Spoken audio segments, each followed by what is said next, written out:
La Santísima Trinidad por San Ambrosio de Milán, libro 3, explicando la divinidad del Espíritu Santo. Capítulo 1. En el primer libro hemos demostrado con la evidencia clara de las Escrituras que los apóstoles y profetas fueron nombrados, los segundos para profetizar, los primeros para predicar el Evangelio por el Espíritu Santo, así como por el Padre y el Hijo. Ahora agregamos lo que todos con razón se maravillarán y no podrán dudar, que el Espíritu estaba sobre Cristo y que así como envió el Espíritu, así el Espíritu envió al Hijo de Dios. El Hijo de Dios dice: el Espíritu del Señor está sobre mí, porque me ha ungido, me ha enviado a predicar el Evangelio a los pobres y proclamar libertad a los cautivos y vista a los ciegos. Isaías 61:1. Habiendo leído esto en el libro de Isaías, dice en el Evangelio: hoy se ha cumplido esta escritura en vuestros oídos. Lucas 4:21, para indicar que fue dicho de sí mismo. Podemos entonces preguntarnos si el Espíritu envió tanto a los profetas como a los apóstoles, ya que dijo: el Espíritu del Señor está sobre mí. Y con razón dijo sobre mí, porque hablaba como hijo de hombre, porque como hijo de hombre, él fue ungido y enviado a predicar el Evangelio. Pero si no creen al Hijo, oigan también al Padre decir que el Espíritu del Señor está sobre Cristo, porque le dice a Juan: en aquel en que veas al Espíritu descender del cielo y permanecer sobre él, él es quien bautiza con el Espíritu Santo. Juan 1:33. Dios Padre dijo esto a Juan, y Juan oyó, vio y creyó. Oyó de Dios, vio en el Señor, creyó que era el Espíritu que descendía del cielo, porque no fue una paloma la que descendió, sino el Espíritu Santo en forma de paloma. Porque así está escrito: vi al Espíritu Santo descender del cielo como una paloma. Juan 1:32. Como Juan dice que vio, así también escribió Marcos. Lucas, sin embargo, añadió que el Espíritu Santo descendió en forma corporal como paloma. No debéis pensar que esto fue una encarnación, sino fue una apariencia. Él pues presentó la aparición ante sí, para que por la aparición creyera el que no había visto el Espíritu, y para que por la aparición manifestara que tenía parte del único honor y operación en la autoridad de la única operación junto con el Padre y con el Hijo. A menos que acaso consideremos a aquel en quien el Señor fue bautizado demasiado débil para que el siervo sea bautizado por él. Dijo apropiadamente: permaneciendo en él. Juan 1:33, porque el Espíritu inspiraba un dicho o actuaba sobre los profetas cuantas veces quería, pero permanecía siempre en Cristo. Tampoco os conmováis que haya dicho sobre él, porque hablaba del Hijo del Hombre, por cuanto fue bautizado como Hijo del Hombre, porque el Espíritu no está en Cristo según la deidad, sino en Cristo, porque como el Padre está en el Hijo y el Hijo está en el Padre, así el Espíritu de Dios y el Espíritu de Cristo están en el Padre y en el Hijo, porque Él es Espíritu de su boca. Porque el que es de Dios permanece en Dios, como está escrito: pero nosotros no recibimos el espíritu de este mundo, sino el Espíritu que es de Dios. 1 Corintios 2:12. Y permanece en Cristo el que ha recibido de Cristo, porque está escrito nuevamente: Él tomará de lo mío. Juan 16:14. Y en otro lugar dice: la ley del Espíritu de vida en Cristo Jesús me liberó de la ley del pecado y de la muerte. Romanos 8:2. Él entonces no está sobre Cristo según la divinidad de Cristo, pues la Trinidad no está sobre sí misma, sino sobre todas las cosas. No está sobre sí misma, sino en sí misma. ¿Quién pues puede dudar de que el Espíritu Santo envió a los profetas y a los apóstoles, puesto que el Hijo de Dios dice: el Espíritu del Señor está sobre mí? Lucas 4:18. En otra parte dice: yo soy el primero y también soy el postrero, y mi mano fundó la tierra y mi diestra afirmó los cielos. Los llamaré y se levantarán juntos y se reunirán todos y oirán. ¿Quién les ha declarado estas cosas? Porque te amé, cumplí tu voluntad contra Babilonia, para que fuera quitada la descendencia de los caldeos. He hablado y he llamado, lo he traído y he hecho prosperar su camino. Venid a mí y oíd esto. Desde el principio no se ha hablado en secreto. Yo estaba ahí cuando se hacían aquellas cosas. Y ahora el Señor Dios me ha enviado a mí y a su Espíritu. Isaías 42:12. ¿Quién es el que dice, el Señor Dios me ha enviado a mí y a su Espíritu, sino aquel que vino del Padre para salvar a los pecadores? Y como oís el Espíritu le envió, no sea que oyendo que el Hijo envía al Espíritu, creáis que el Espíritu es de inferior poder. Así que tanto el Padre como el Espíritu enviaron al Hijo. El Padre lo envió porque está escrito, pero el Paráclito, el Espíritu Santo, a quien el Padre enviará en mi nombre, Juan 14:26. El Hijo lo envió porque dijo, pero cuando venga el Paráclito, a quien yo os enviaré de parte del Padre, el Espíritu de verdad, Juan 15:26. Si entonces el Hijo y el Espíritu se envían mutuamente como envía el Padre, no hay inferioridad de sujeción, sino comunidad de poder. Capítulo 2.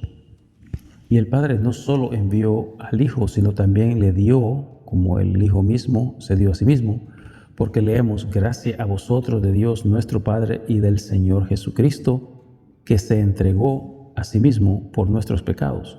Gálatas 1:3-4. Si piensan que Él estaba sujeto en el hecho de que fue enviado, no pueden negar que fue por gracia que Él se le dio. Pero Él fue dado por el Padre, como dijo Isaías, un niño nos es nacido, hijo nos es dado. Isaías 9:6. Pues Él fue dado, me atrevo a decirlo, también por el Espíritu, que fue enviado por el Espíritu. Porque como el profeta no ha definido por quién fue dado, muestra que fue dado por la gracia de la Trinidad.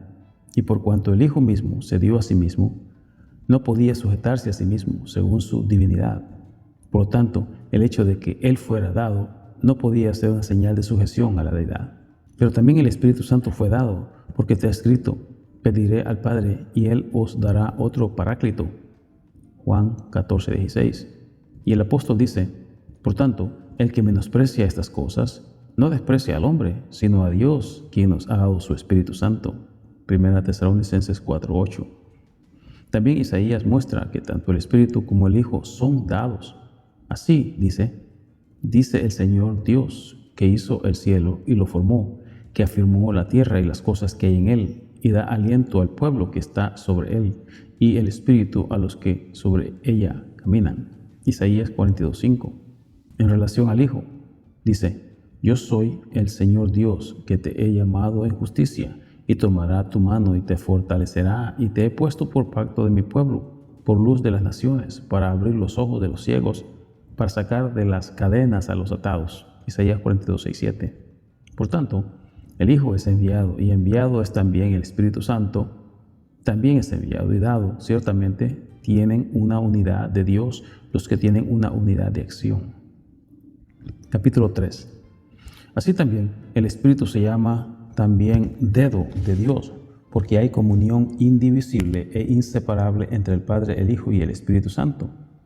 Porque como la Escritura llamó al Hijo de Dios la diestra de Dios, así como está escrito en Éxodo, tu diestra, oh Señor, es gloriosa en poder. Tu diestra, oh Señor, destrozó al enemigo.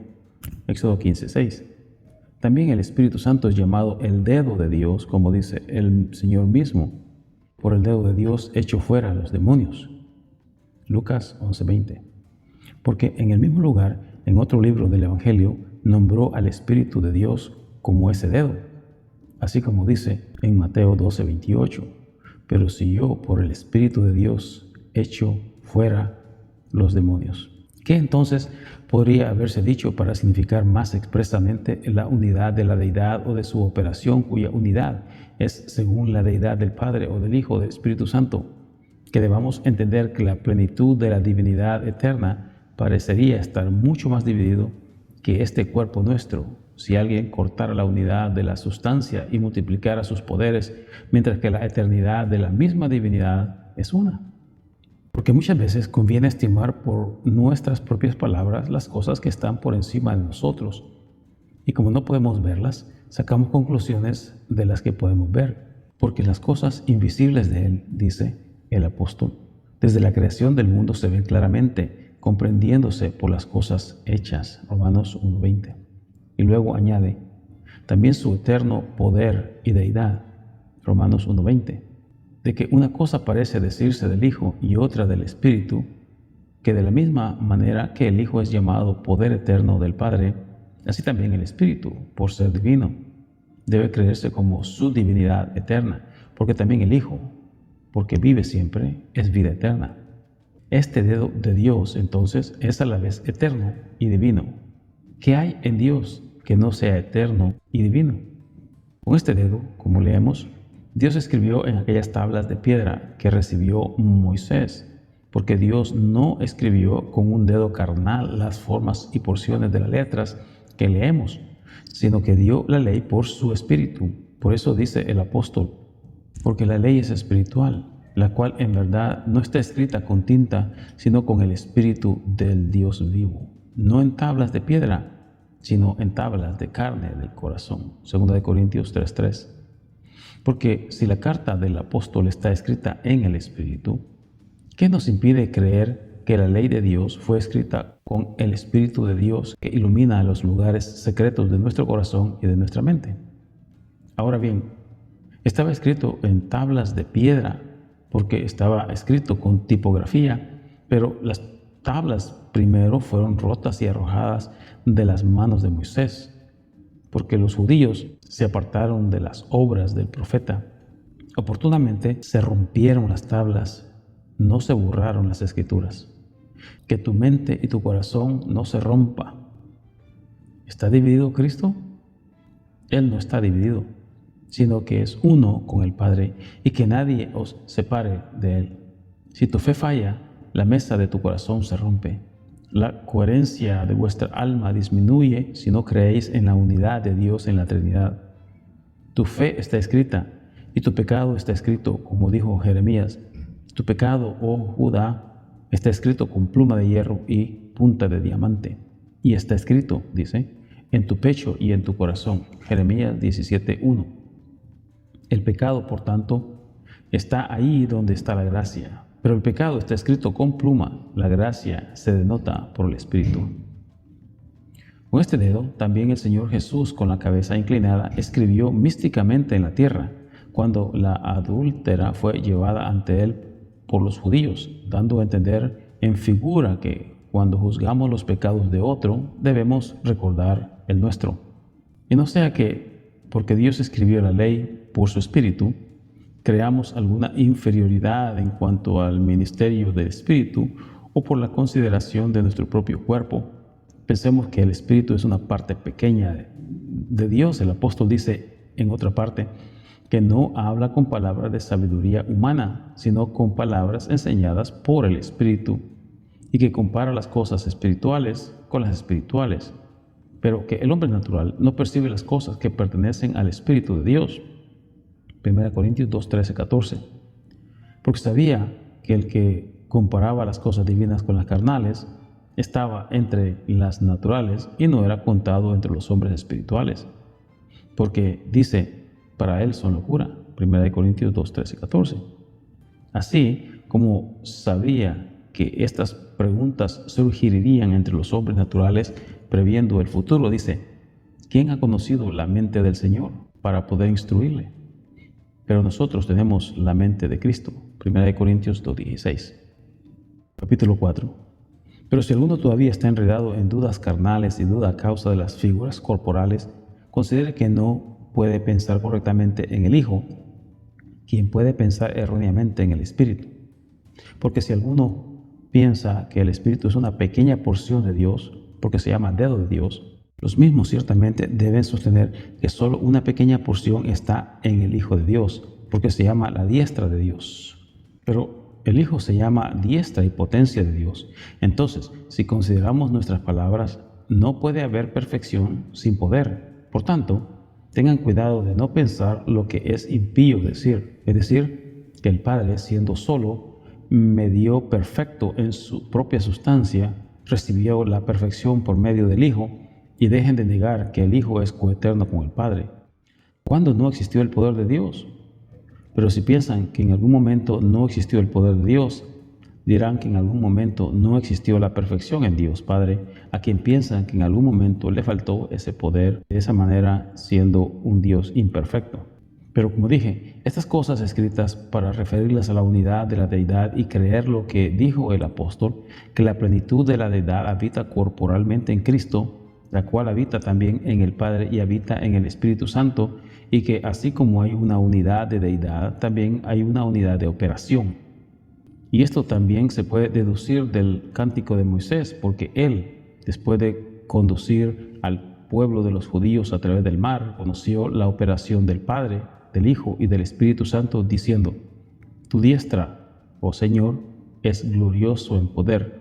Tu diestra, oh Señor, ha destrozado al enemigo. Éxodo 15:6. Aquí tenéis su confesión del Hijo y del Padre, cuya diestra es. Más adelante, para no pasar por alto al Espíritu Santo, añadió: Tú enviaste tu Espíritu, y el mar los cubrió, y el agua fue dividida por el Espíritu de tu ira. Éxodo 15:10. Con lo cual se significa la unidad de la divinidad, no una desigualdad de la Trinidad. Veis pues que también el Espíritu Santo cooperó con el Padre y el Hijo, de modo que, como si las olas se congelaran en medio del mar, se levantó como un muro de agua para el paso de los judíos, y luego, derramado nuevamente por el Espíritu, abrumó al pueblo de los egipcios. Muchos piensan que del mismo origen la columna de nube iba delante del pueblo de los judíos de día y la columna de fuego de noche, para que la gracia del Espíritu protegiera a su pueblo. Ahora bien, que esta operación de Dios, de la que el mundo entero se maravilla con razón, no se realizó sin la obra del Espíritu Santo, también el apóstol declaró cuando dijo que en ella estaba prefigurada la verdad de un misterio espiritual. Porque nosotros leemos lo siguiente: porque nuestros padres estaban todos bajo la nube y todos pasaron por el mar, y todos fueron bautizados en Moisés en la nube y en el mar, y todos comieron la misma comida espiritual, y todos bebieron la misma comida espiritual. 1 Corintios 10, 1 al 3. Porque, ¿cómo podría existir sin la operación del Espíritu Santo la figura de un sacramento cuya verdad entera está en el Espíritu? Como también lo expresó el apóstol, diciendo: Mas vosotros fuisteis lavados, mas vosotros fuisteis santificados, justificados en el nombre de nuestro Señor Jesucristo y en el Espíritu de nuestro Dios. 1 Corintios 6, 10. Veis pues que el Padre obra en el Hijo y que el Hijo obra en el Espíritu. Y por tanto no dudéis que, según el orden de la Escritura, estaba en la figura lo que la verdad misma declaraba que estaba en la verdad. Porque ¿quién puede negar su operación en la fuente en la que sentimos su operación y gracia? Porque como el Padre santifica, así también el Hijo santifica y el Espíritu Santo santifica. El Padre santifica, según lo que está escrito: el Dios de paz os santifique a vuestro espíritu, alma y cuerpo, se conserve íntegro y sin mancha en el día de nuestro Señor Jesucristo. 1 Tesalonicenses 5:23. En otra parte dice el Hijo: Padre, santifícalos en tu verdad. Juan 17:17. Pero del Hijo dijo el mismo apóstol, que de Dios nos fue hecho sabiduría, justicia, santificación y redención.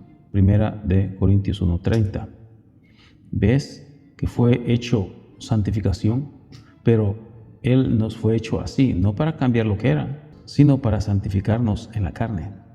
También enseña el apóstol que el Espíritu Santo santifica, porque habla así: estamos obligados a dar siempre gracias a Dios por vosotros, hermanos amados por el Señor, porque Dios os escogió como primicias para la salvación en la santificación del Espíritu y en la fe de la verdad. 2 Tesalonicenses 2:13.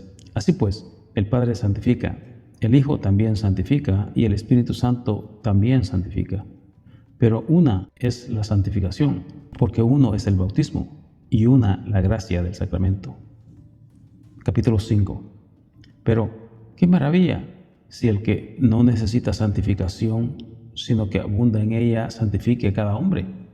Ya que, como dije, se nos ha enseñado que su majestad es tan grande que el Espíritu Santo parece tan inseparable de Dios Padre como el dedo lo es del cuerpo.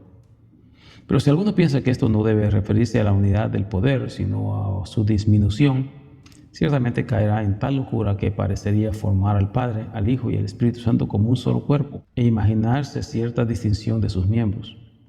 Pero que aprendan, como he dicho muchas veces, que este testimonio no significa desigualdad, sino unidad de poder, por cuanto las cosas que son obra de Dios son también obras de manos, y leemos que también son obras de los dedos. Porque está escrito, los cielos cuentan la gloria de Dios y el firmamento anuncia la obra de sus manos. Salmo 19:1. En otro lugar dice, tú en el principio fundaste la tierra, oh Señor, y los cielos son obras de tus manos. Salmo 102:26. Entonces, las obras de las manos son las mismas que las obras de Dios. Por tanto, no hay distinción de la obra según la clase de los miembros del cuerpo, sino una unidad de potencia. Pero las que son obras de las manos también son obras de los dedos, porque igualmente está escrito, porque contemplaré tus cielos, las obras de tus dedos, la luna y las estrellas que tú estableciste. Salmo 8:3. ¿Qué menos se dice aquí que hicieron los dedos que las manos, ya que hicieron lo mismo que las manos? Como está escrito, porque tú, Señor, me has alegrado con tu obra y en las obras de tus manos me alegraré. Salmo 92:4. Y sin embargo, desde que leemos que el Hijo es la mano, pues está escrito, no hizo mi mano todas estas cosas, Isaías 66:2, y en otra parte también dice, te pondré en la hendidura de la peña y te cubriré contigo con mi mano. He puesto mi mano debajo de la cobertura de la peña. Éxodo 33:22. Que se refiere al misterio de la encarnación, porque el poder eterno de Dios tomó sobre sí la cobertura de un cuerpo. Es ciertamente claro que la Escritura usó el término mano tanto del Hijo como del Espíritu Santo. Además, puesto que leemos que el Espíritu es el dedo de Dios, pensamos que se habla de dedos en plural para significar el Hijo y el Espíritu. Finalmente, para afirmar que recibió la santificación tanto del Hijo como del Espíritu, un santo dice, tus manos me hicieron y me formaron. Salmo 109:73. La narración continúa en nuestro próximo video audio en el libro 3, capítulo 6. Recuerda, si quieres obtener el libro La Santísima Trinidad por San Ambrosio de Milán, manda un correo a cuál es la religión verdadera @gmail.com y obtendrás el libro de forma gratuita. No te olvides de dar un like y de suscribirte.